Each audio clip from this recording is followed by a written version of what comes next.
Yo, what is up, everyone? Welcome to another video, and today is Thursday, so we gotta do a couple picks. There's only 4 games today, so um, yeah.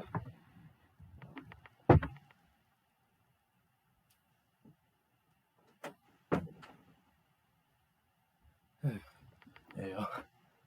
Like I said, there's only 4 games today, which are kind of interesting. I mean, some of them could be interesting, some of them couldn't. I think most of them should be interesting, but we'll see.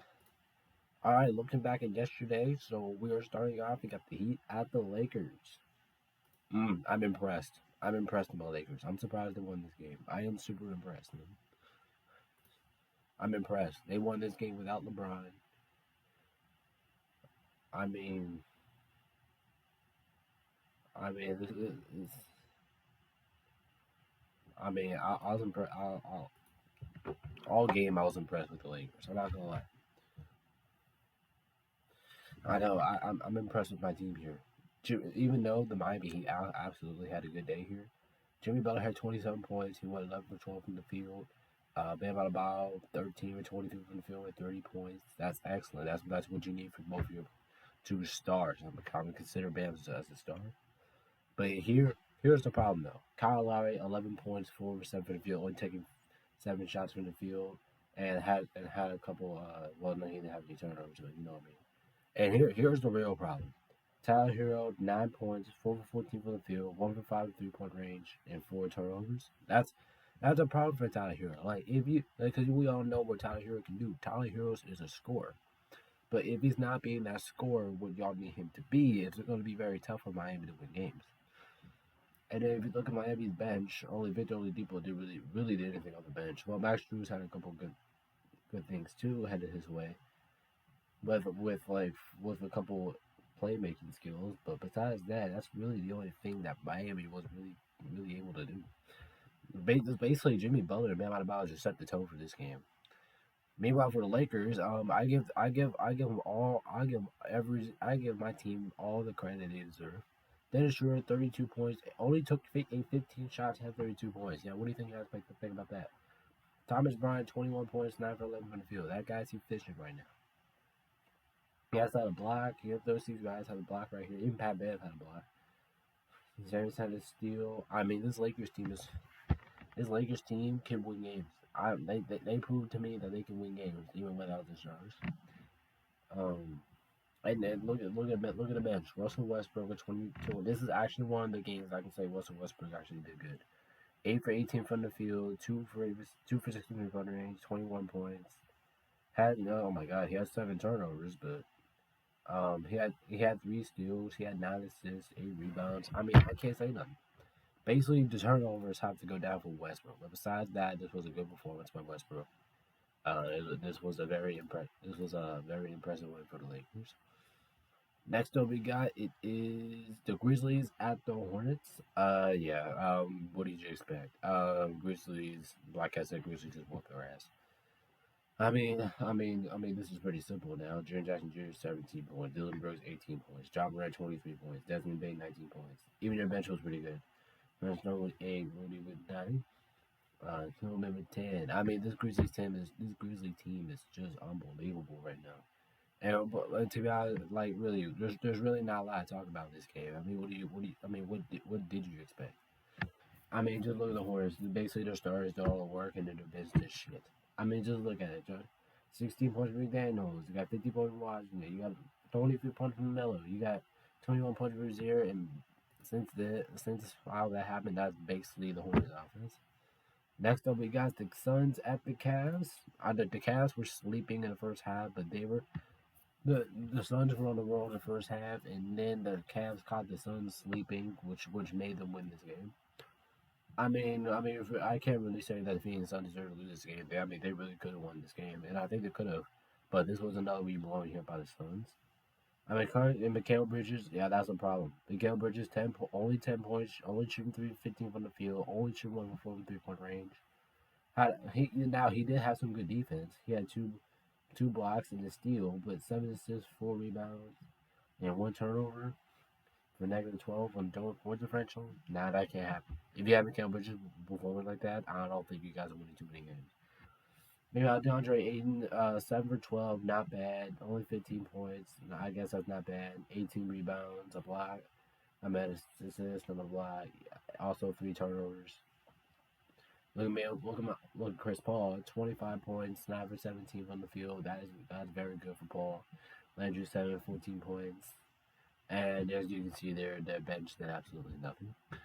All right. Meanwhile, looking at the Cavs, well, like I said, this Cavs team is just too dangerous. And basically, what this Cavs team is showing you right now is how many weapons they have on that team. I mean, Evan Mobley only had 6 points. He didn't shoot the ball that much. Jared Allen had 2 points. Oh my God, he only shot the ball 3 times. But Karis LeVert, 7 for 11 from the field, 21 points. He had a good day from him. Donovan Mitchell continues to be Donovan Mitchell. Only shot 6 for 20 from the field, but he still managed to get 20 points. I guess that's not bad. Kevin, and then your bench did pretty good, not gonna lie. Kevin Love, 6 points. Osman, 12 points. Richardson, 14 points. I mean, not bad from the bench. I mean, this was a little sluggish game, as you can see here on the box score point differential. But the main thing is that the Cavs won, and they definitely caught the Suns sleeping. Moving on to the next game, we have the Thunder at the Magic. Okay, I'm a little. I knew that Orlando was gonna win this game because when I said yesterday I would normally pick Orlando. I mean, Shea Alexander 33 points, Josh Giddey had 16 points, Ludor had 13 points. But look at the shooting. Look at the shooting here for OKC though. You shot 40% for 3-point range. That is not bad. 90% for the three. That's not bad. 40% overall. That is not that bad. But when you look, Frencho, you have 2 players with 3 turnovers. But look at the Thunder bench. Thunder bench did really fucking good. As you can just see all the stats right there. That Thunder bench did really good. Meanwhile, looking at the Magic, this was basically Paulo Brunchio, but he had a lot of help.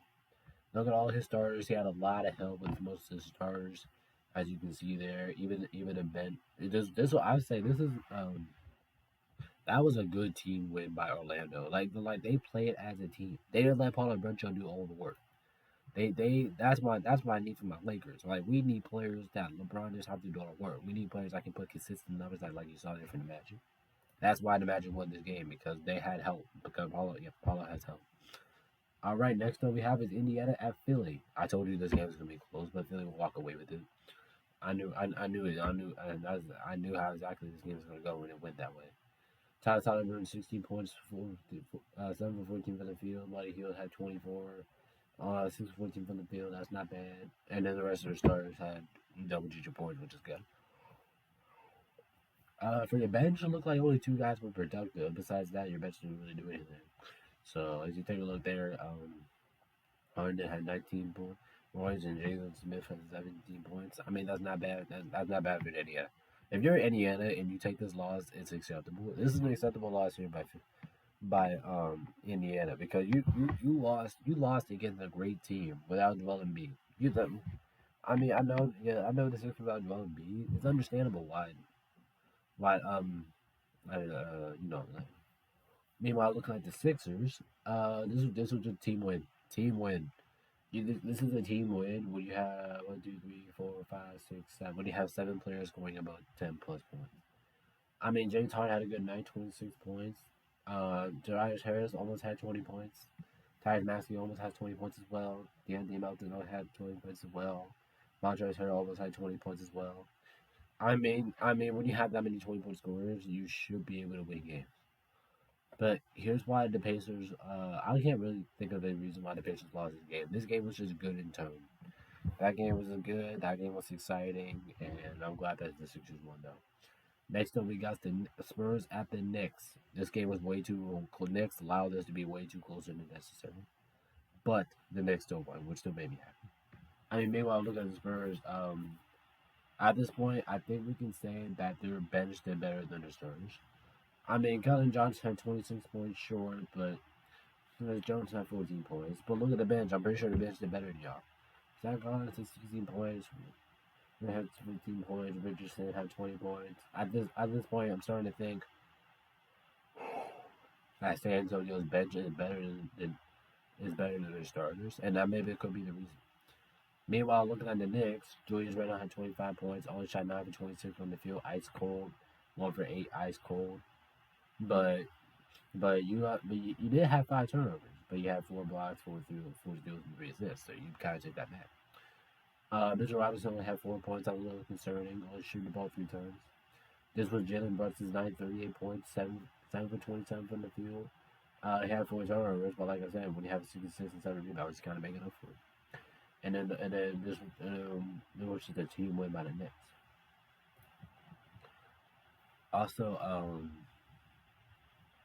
but Jalen Brunson, this was a hell of a performance by Jalen Brunson. So Knicks ball with 9 to shoot. Brunson herky-jerky, the floater, got it! In college, so he can shoot it. He was the National Player of the Year with Creighton, playing for his dad. Brunson off his back foot scores, gives him 31. Coming up on the 3-minute mark, another close one for the Knicks at the Garden. The Knicks, of course, just a mediocre team at home. Brunson extends and finishes. So if you're the Yeah, but anyway, that was a good game. That was a very good game. Spurs way to scare me a little bit, way to keep it interesting, but Knicks will have a fine way to get it done. Moving on to the next game, we have the Bucks at the Raptors. I would like to say something about this game. I mean, there's a lot to say about this. For one, that had to be one of the most shittiest first quarters that we ever seen in NBA history. I mean, just look at it. 13 to 12. I mean, I'm not putting a rubber ass, but come on. Especially you, Milwaukee. You should be better than that. I mean, just look. Overtime was only 7-4. First quarter was only 13 to 12. I mean, sure, your offense did pick up in the third quarter and fourth quarter, but that was unbelievable, especially for the Bucks. Like I said, I can't believe your offense was that bad. In Toronto, I'm kind of a little surprised at y'all too. Your offense was kind of bad as well. But anyway, the Bucks, Giannis 3 points, efficient, shot 21 free throws. Oh my God, is that a career high for Giannis? Giannis had 12 turnovers. Holy shit! But once again, you made it up. 10 assists, 21 rebounds. Pat Connaughton was, I think it was good. 5 and 12 from the field, 15 points. Had a couple rebounds, and Grayson Allen hit the crunch time shot, 4 and 9 from the field, 16 points. Grayson Allen was also very good. For your bench, Bobby Portis was very effective once again, 7 for 16 from the field, 14 points. MarJon Beauchamp actually had a good day as well, 10 points. Meanwhile, looking at Toronto, I think Toronto should have won this game. I mean, if you didn't see enough in that fourth quarter, Toronto was actually going on a run. They caught the Bucks sleeping, but they didn't get it done like the Cavs did. Like the Cavs, they caught the Suns sleeping, but they won. This time, Toronto, they caught the Bucks sleeping, but they lost. But the Bucks are that team. The Bucks are that team, and in overtime. Craig Jr. had 22 points. Fred VanVleet had 28. Scotty Barnes had 19, even though he kind of struggled in the first half, but he was part of that comeback for Toronto. OG Anunoby only had 14 points. Pascal Siakam only had 11. But as you can look at your bench, you're only playing 4 players, so I'm pretty sure you're not going to get a lot. All right, next up we got. Why was there so many games yesterday? All right, anyway, stepping up to the plate, we have the Nets at the Bulls.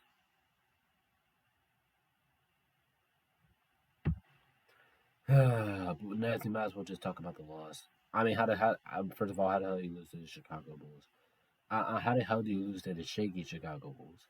Kevin Durant, 44 points, 15 for 22 from the field. Kyrie Irving had 25 points.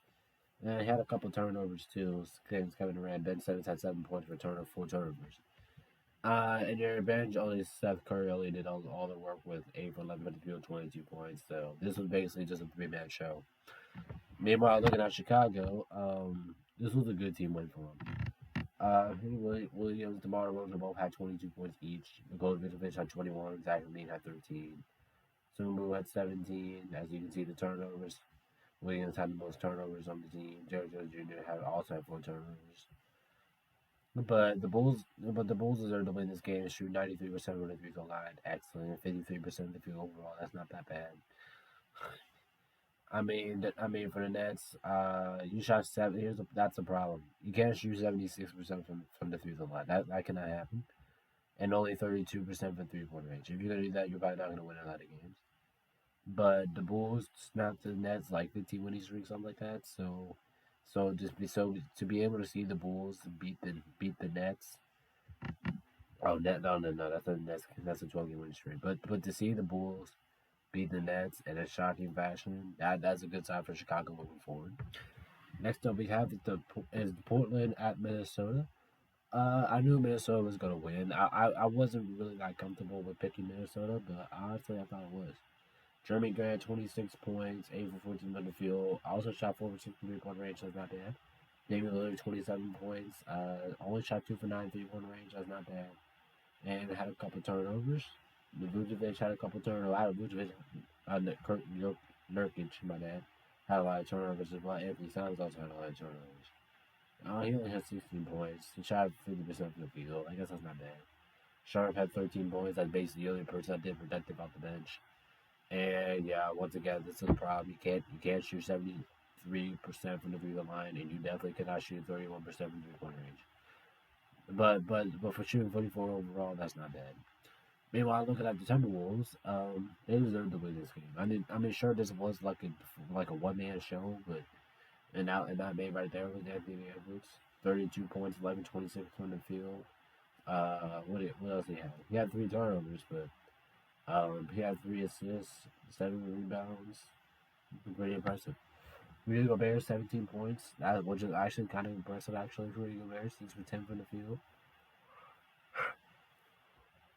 Not bad. Had 3 blocks, a turnover, a steal, and 12 rebounds. It's pretty efficient for Gobert. And you guys definitely have help from your bench. All right, so yeah, I don't know why teams are shooting 70% of the free-throw line. I mean, that is just flat out horrible. But it is what it is.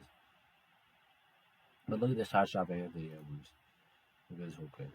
This was Edwards was getting ready to complain about the call, and Anderson says, "No, don't worry about it. Let's get this playing." Edwards, mid-range, yes. Oh, they needed that. The clock was winding down. Right next to the rim. Again, late quarter, late shot clock. Baseline of bounce play. Good screen that time. Freeing up. Yeah, I like that from Anthony Edwards. He had a great performance, and that's basically why Minnesota won this game. All right, next up we got, hopefully we still got 3 games. Rockets at New Orleans. You know what? Houston kept this competitively. I'm not that shocked though, because Zion Williamson I think was out for this game, but if you look at Houston, bench didn't really do shit besides Martin Jr.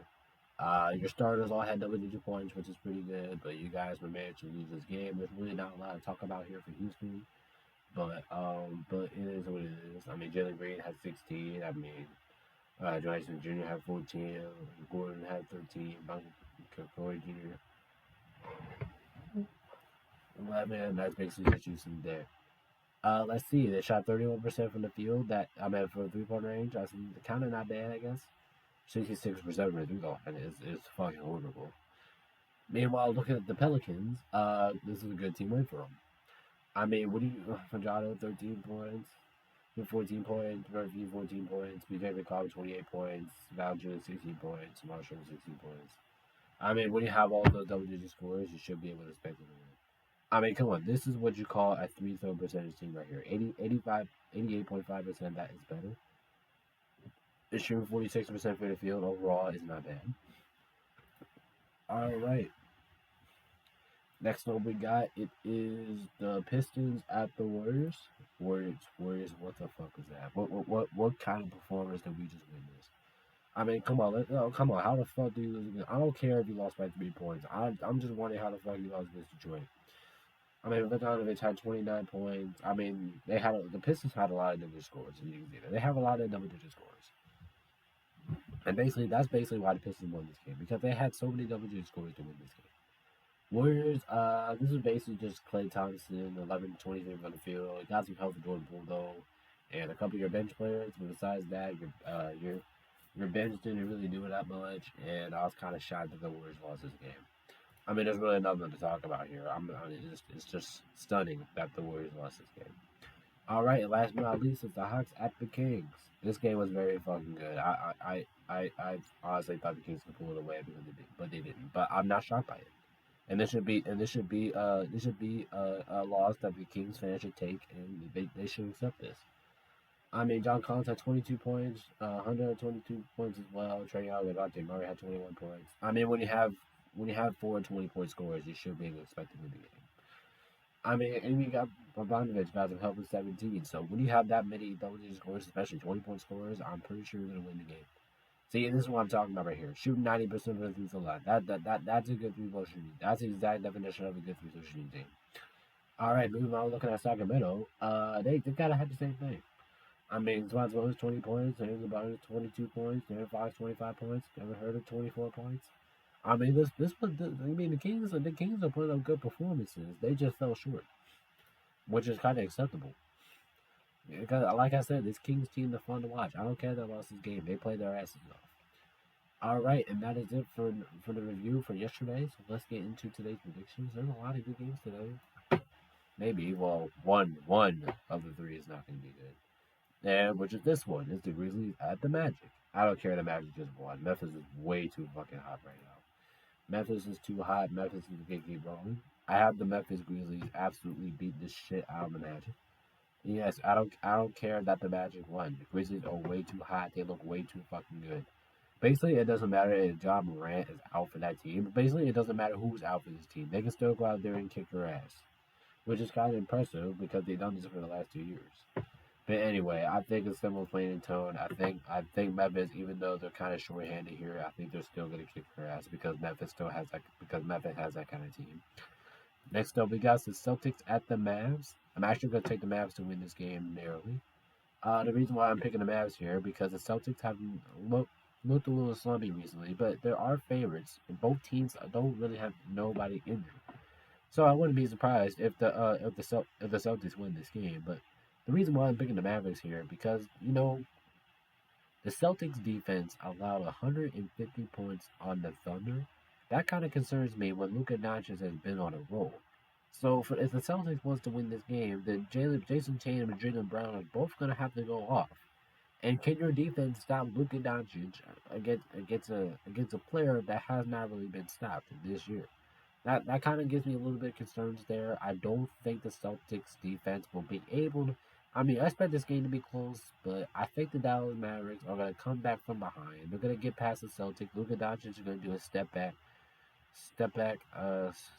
routine to knock down the game winner. I think the Mavs are going to win narrowly. Next up, we got the Jazz at Houston. Honestly, I'm really thinking about Houston in this one. I'm really thinking about it. I mean, Colin Sexton is the only player out for this game. I mean, I really could see Houston winning it because Houston is not that bad at home. Because if you guys didn't notice, the Houston Rockets have a better record at home than the Jazz do on the road. But I'm still gonna go with the Jazz here. At least the Jazz do look a little bit better, in my opinion.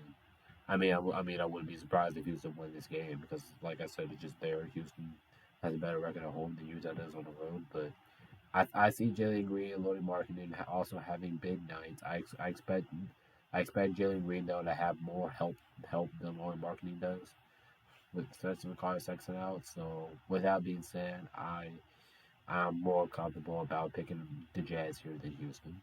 I could be wrong though, but I just trust the Jazz more. All right, and last but not least is the Clippers at Denver, or I should say Clippers at Nuggets. It don't really matter. I'll go with Denver here. They're just a better team right now. There's a better team. Plus, Denver only lost 3 games at home, while the Clippers are 500. Paul George is questionable. That's a little concern there. Nuggets are gonna have Jamal Murray, Michael Porter Jr., and Jokic all available for this game. Basically, if you have them 3 and maybe Paul George. Paul George is traveling to Denver, but I don't know if he's gonna play. Meanwhile, with him and Kawhi, I'd probably still have Denver winning this game anyway. All right, and that is my Thursday picks. Let me know if you agree or disagree. in the chat. So I will get into the Friday picks next, and as always, thank you guys so much for watching this video. Peace out, and we will see you tomorrow.